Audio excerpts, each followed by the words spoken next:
Okay, so I want you guys who are listening to what I've got to say here to just pretend for a moment that I'm like Professor Zhang. You know, Professor Zhang is the Chinese guy that's now so insanely popular all over YouTube, and even now some of the biggest media channels are interviewing him, from Piers Morgan. In fact, if you go to 4irgpt.com right now as I speak, you'll see the Diary of a CEO, which indeed is with Steve Bartlett, which is now one of the most popular YouTube channels all over the world, is interviewing Professor Zhang, okay, because he has become one of the most notable geopolitics,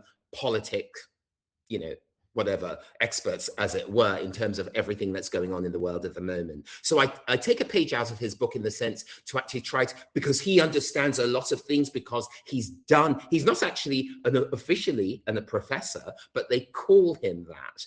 And because he knows so much. Why? Because he's done the research. He is academic by nature. He knows his stuff. He's done the investigative journalism that most people, unfortunately, can't do, or they don't care to do, or they just don't know. It doesn't really matter.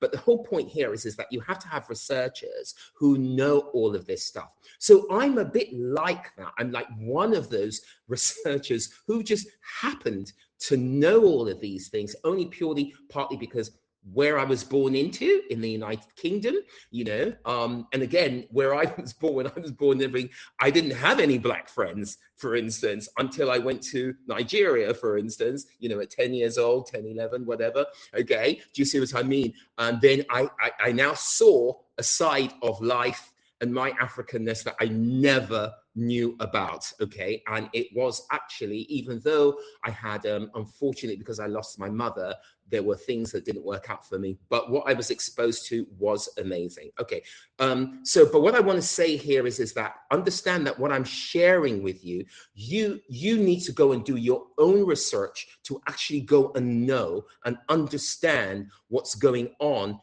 with the black mindset.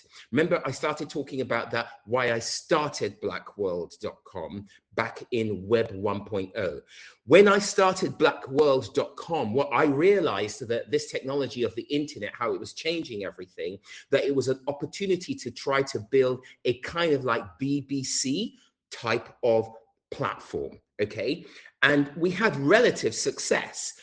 In fact, Nedbank, the biggest bank here, one of the biggest banks here, was interested in acquiring Black World at the time before the dot-com crash, okay, for millions and millions of rands, because I left the United States, I left San Francisco, where I resigned from my, sort of like $60,000, $70,000 job to move to South Africa because, permanently, or if you like, or at least between that time, because I really, really loved it.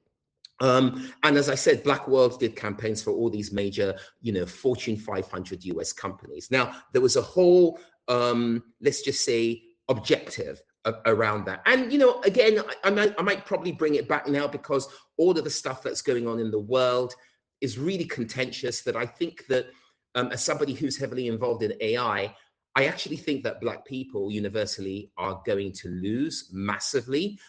For a lot of reasons, unless we step up. But that's a totally different conversation. Okay, so let's carry on with this now. Okay, now the big mistake that Nigeria has made, which is why it is wrongly accused, or why it's wrongly disparaged the way South Africans, Black South Africans, are disparaging it, or maybe even white South Africans that might be intimidated by it, because Nigerians are extremely competitive. Okay, you have to go and do your research, but I'm going to share where some of this really comes from and what it actually really is, so that we all get it, and the mistake that Nigeria has made. Nigeria, like the United States of America, needs to, what's the word? It needs to reinforce its position in the world, not just in Africa, Okay, it is already technically, not essentially in GPD terms, it is already technically the largest economy. And everybody knows, if you actually go and do the research, it already shows that maybe by 2030, 2035, Nigeria will be the largest economy in Africa anyway. It doesn't matter that South Africa is more, say, technically or infrastructurally advanced. That's not the point, okay? Go and do your research and understand why. In the whole entire world, by say 2040, the top GDP countries on earth will be China, Indonesia, India, Nigeria. In fact, actually, United States is there, maybe fifth or whatever, then it starts to go down like that. Do you see what I mean? There's a reason for that. One reason for that is because Nigeria is has one of the highest birth rates on earth. That's a big reason. And another reason is that the gene factor is Nigerians obviously are extremely competitive, not essentially as organized. But when you're looking at Nigeria, just understand the infrastructure that you see in Nigeria, just like Rwanda, is all at least 95% built by Black people, okay? Abuja, just go to YouTube, pull up Abuja, okay? Abuja, what you see on YouTube, Abuja, the capital of Nigeria now, okay, was the design and concept behind that city, that modern city that you see there, is no more than 40 years old. Cape Town is almost 500 years old, okay, as an example, which was built by white Europeans. Like it or not, those are the facts. Okay, so I'm just kind of like just teaching you something here, right? Okay, now, but here's the thing. Historically, okay, two things.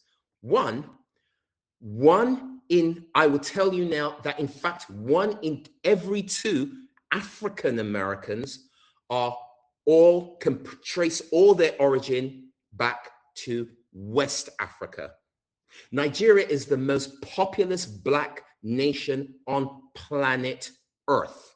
It's that simple, okay? So just do the math, okay? So when these, all these xenophobias are going on, what they're doing technically is they're discriminating against African Americans and Black Brazilians and all the Black people in the Caribbean and in South America and in all of Europe. It is important to understand, okay, that is basically what's going on. So I just need to throw that out there. Where I think that Nigeria has made a mistake is that this is what I think that Black people are very, very bad at doing. We're not organized, one, we don't collaborate, two, and three, we're not really innovating as much as we really, really could. And when it comes to telling our media narrative, we're very bad at that. Europeans, and Americans are very good at it, which is why they own CNN, the BBC, some of the best newspapers, art history, record keeping, and all of these things, never mind innovation. Black people are terrible. They don't even know where they come from. They don't know what contributions they've made to humanity. They know nothing. Even the Nigerians, okay, the Nigerians know, but they don't prioritize it, okay? So you've got a lot of African Americans, they don't even fucking know their history. But if I talk to my white counterparts, when I'm saying that in my art history class, in my history of art classes, all the white people, they know where that Rembrandt is Dutch, or they know that Monet is French. They know their history, regardless whether it's bad, good, or ugly. They know everything. Black people know nothing. For instance, I was shocked, including myself, by the way, but it's just that I just do my homework. I always remember the time when, Bahia in Brazil was shown to me through a BBC documentary in England that I was watching in the early 90s. And I was shocked, even though I knew that part of my ancestry traces all the way back to Bahia in Brazil. Why? Because up till this very day, they still speak Yoruba, which is my father's language, right? In Western Nigeria, Yoruba culture, one of the most dominant tribes, okay, and so on. Up till this very day, in Bahia, Brazil, the slaves, whatever ancestors, whatever, and so on, they still speak Yoruba, and they even have, Yoruba traditions as well as Angolan traditions. That's where you see the capoeira come from, and so on. They've retained all of that because after West Africa, where Nigeria is the most populous country in Africa, where most of the slaves that you see in the Caribbean, in the United States, and in Brazil, a lot of them came from Nigeria, considering that it's the most populated country in Africa, and then Ghana, Guinea, and Senegal, okay, places like that, all right? Very few slaves came from, I don't even think any came from Kenya or Ethiopia or anything. Then the other countries where slaves came from was the Congo, Angola, and Mozambique. In fact, I couldn't believe it. You know Camp Spey right here in South Africa, in Cape Town? Historically, in the 1800s, guess who actually technically owned most of the real estate in Camps Bay? I think it was a Nigerian woman who came here. I don't know how she got here. I'll see if I can find it for you. But again, as white people began to gain prominence, of course, they took all the land from all the black people. So she lost all that land. Okay. My point here is that because Nigerians don't tell the story of the whole meaning, just like America is extremely influential in the world, so is the United Kingdom, and so is France, and so is Spain and Portugal. They tell their history, the impact. I mean, the Portuguese were the most seafaring nation on earth. Okay, they colonized so many places, and they did bad things, but they did a lot of great things. Same thing with the Spanish people, same thing with the British, same thing with the French, same thing with the Nigerians. But the problem is, because black people are so bad at telling their history or even fucking understanding it and just focusing on one thing, maybe just money instead of innovation. Yeah, that's a big problem. So today, most black people don't know fucking where they're from, what they have as a people universally. They're so, disenfranchised, fragmented. They're so ignorant. It's pathetic. And that is why you're seeing part of this xenophobia. Now, when you watch that African-American video that I shared with you, the YouTube, that guy, I've been following that guy for at least, I think almost 2 years now. He's an African-American living in Nigeria, back and forth between America. He knows it, but he knows the real Nigeria because he's been there. Let me tell you guys something. Listen, everything you see in that video is true. Most Nigerians in Nigeria are way more successful than Nigerians that don't live in Nigeria. It's very hard to believe this. I'm going to tell you this now. You see some of those women that you see, those market women carrying things on their head? A lot of them are multi-millionaires in dollars. Those female especially women, oh my God. Unbelievable. I've never seen any culture on earth that matches that. When I was taken to Nigeria, I was shocked at how many female judges, lawyers, in my family, got lawyers and doctors and everything. You understand what I'm trying to say? It was astounding to me. Like I said, I was demoted. I was demoted in my class, okay? I was the first in my class in England, in Lily White, England, okay, where I was just one of the few black people in my school. And then when I got to Nigeria, I was demoted. It took me 2 years to compete with these people. If you go and do your research, the most advanced academically ethnic group in all of the United States, it's not Japanese, it's not Chinese, it's not Korean. I hate to break it to you. It's Nigerian. So what I'm actually saying here is this. Yes, corruption, Nigerians are corrupt. That's part of the problem. Do you understand what I'm saying? But then, Well, don't you think that the Trump administration is corrupt? What do you think goes on in Italy or England or Colombia? Everybody's corrupt one way or the other. So that's not the issue. The problem is that if you can't tell your narrative, if you can't articulate yourself, if you don't know how to actually have a conversation, do you see what I mean? Then that means that most people can't even pay attention because they can't think. They don't even know what it means to listen. Most people are actually quite stupid. And what I'm saying is that, in fact, actually, that professor, the Chinese professor, he said it in Professor Chang in one of his game theory podcasts. He said that African people are stupid, not because he was disparaging Africans. He was saying, you own this whole continent, but you fucking don't know what to do with it. And you're not even connected anyway. You see? So it's true. So I see it's not just Africans, it's a whole entire diaspora. Black people don't know anything about themselves.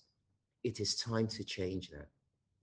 Because when they now look, from Aliko Dangote to Beyonce to Whitney Houston to Michael Jackson, they are all West African, probably mostly by virtue of population. They probably find their roots to Nigeria. Rihanna's already done it. She's Igbo. You see what I'm trying to say? I mean, you are talking about only about 150 years of history here. Do you see what I mean? Before slaves were set free. I mean, you go to Lagos, we have a little Brazil in Lagos. I mean, a lot of Dos Santos and this all over the place, and also all kinds of English names because of Sierra Leone, where my great-grandfather was set free as a slave. Do you see what I mean? Where do you think the Hastrup comes from? Which is, by the way, Danish. We're everywhere. Do you see what I mean? So it's like, it's so stupid. And this is the reason why, for me personally, I can take on any human being confidently. I rarely see Black South Africans who actually take on white people. They're so scared and intimidated about Caucasian races or other races. That is so dumb and stupid. Why would you be? Just get educated. Do you see what I mean? And be competitive and help the world. Yeah, I innovate for the benefit of the world, not a race. I don't care about that. Do you understand what I'm trying to say? So what Nigeria needs to do now, in order to help the entire Black diaspora, it is what it is. Just like the United States or Britain or France or Germany, and the British, the French, the Germans have said this for years. Nigeria is the leading country. Look, Nigeria had the first doctors, Black doctors, in all of Africa. Nigeria had TV in 1960 when South Africa didn't have television until 1976. You can even go to YouTube, you can watch some of the archives. Historically, that's why the British monarchy, they revere Nigeria. Nigeria has some of the oldest monarchies on earth. It's an ancient culture that goes back over 2,000 years. If you go to university and you read history of art, on the second page of Hansen, one of the biggest, academic books in history of art, you will see the Oni of Ife. It's an ancient culture, just like, say, Arab culture. In fact, actually, history suggests that Nigerians may have actually, through biblical history or whatever, come from Iraq originally, or Babylonia, whatever. I don't know. You have to go and do that research. My whole point here is that I see a lot of very primitive and backward thinking in the entire, and I don't care, even my father, who is an extremely astute lawyer, proud of him, rest in peace, but he was awarded key estate to Texas because he's fucking brilliant. Do you see what I'm trying to say? It's like, I'm just saying that, but I used to challenge him and I used to say, with all the degrees that you Nigerians have and so on, you still are not getting it together. And part of what I'm saying, not getting together, is that when you cannot share your narrative, as you guys know, I leave podcasts, I write copiously, I challenge my peers who are white in general. I live in a white world. Do you understand what I'm saying? It's not because that's what I ask for, but if there's not a lot of Black people that I can have intellectual conversations with, what am I supposed to do? You never find a human being have a conversation with a cockroach. That might sound rather disparaging, but this is the problem that we're now going to have with artificial intelligence. And that's why people are panicking about it. And we don't even have a strategy anyway, as Black folks particularly. So my whole point here is that That video that you're seeing there from that African American, he's experiencing it for himself by, going to Nigeria. Yeah, it's not organized like South Africa and so on. Do you understand what I'm saying? But as a black nation, considering the slavery, the number of slaves that were taken from Nigeria is astounding. In fact, one white, and I would use that term, right, book wrote that it's amazing that that country could survive after all the slaves that was taken from that country, as an example. Look at the Congo. The Congo is still struggling up till this day. Same with Angola and so forth. But Nigeria is advancing. Do you understand what Nigerians advance anywhere they go. So what they need to do is they need to articulate that, because I think that what is happening is that they're too shy, maybe because it's the truth. The truth is people just get jealous of them. I always wondered, why do people despise Jewish people? It's the same problem. Jewish people are the smartest human beings on earth for 2,000 years.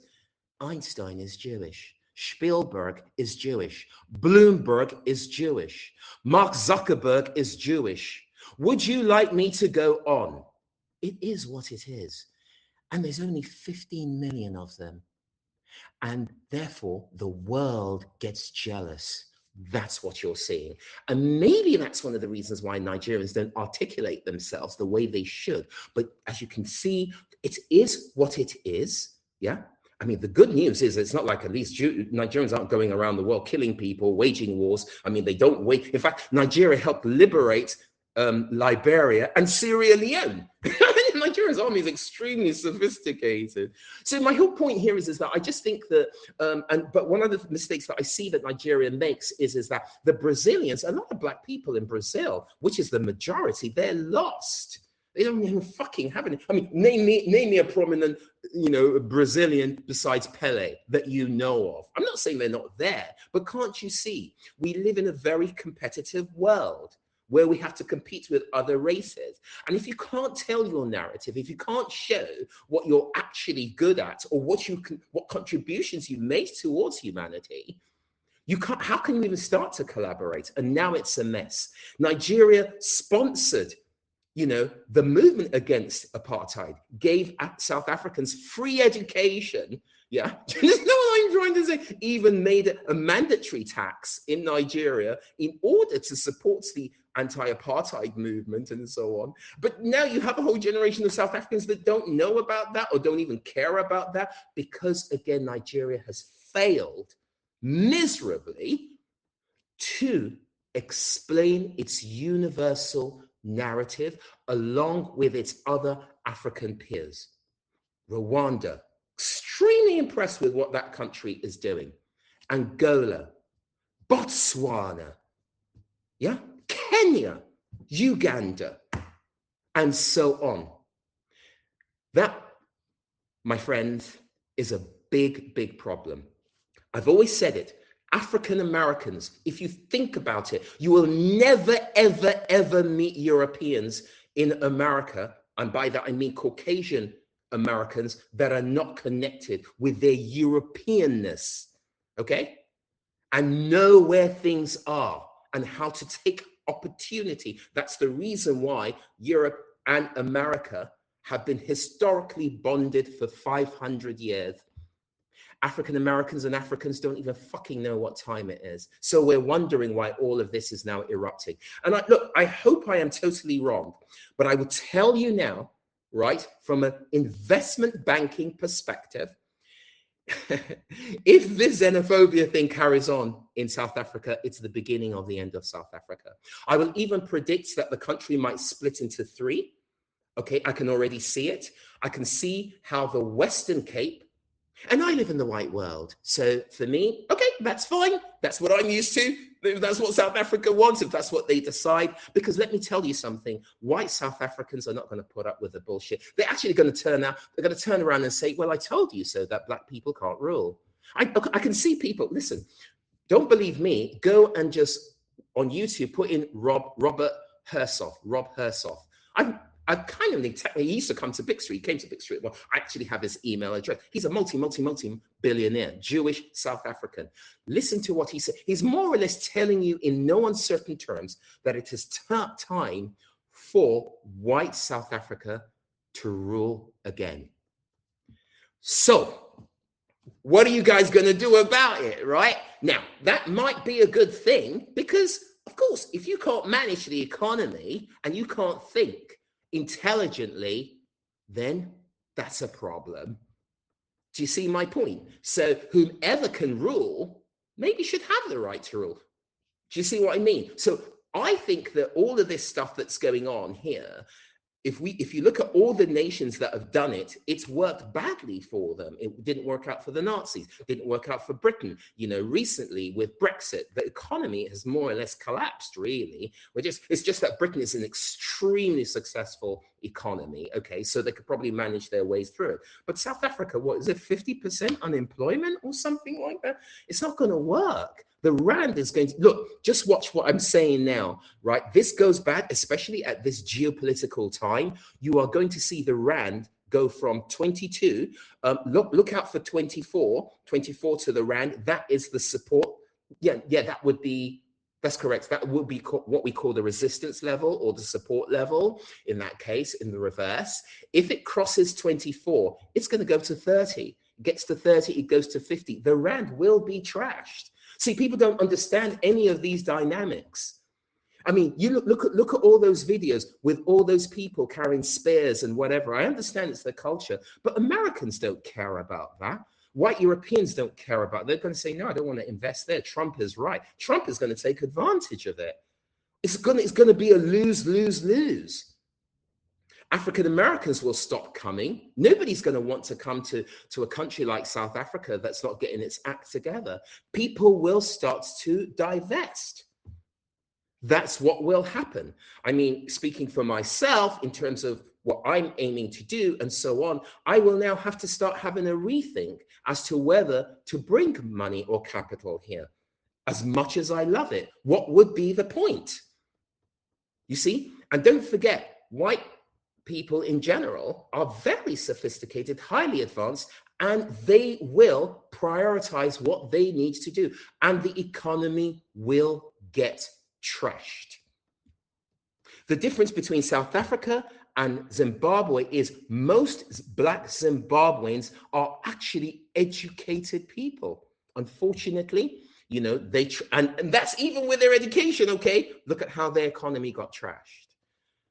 But thankfully, they didn't descend into a civil war because they are actually they're the most beautiful Africans I've ever met, Zimbabweans. Wonderful people. God bless them. And Mozambicans and lots of other African cultures. Africans are beautiful people, and African Americans. We should stop doing all of this stupidity. You know, it's just that I'm just not willing to talk publicly at the moment. But one day when I do, maybe when I get onto Diary of the CEO one day or something like that, I'm just going to say what I need to say, man. Black folks, you really need to wake up. Understand what time it is.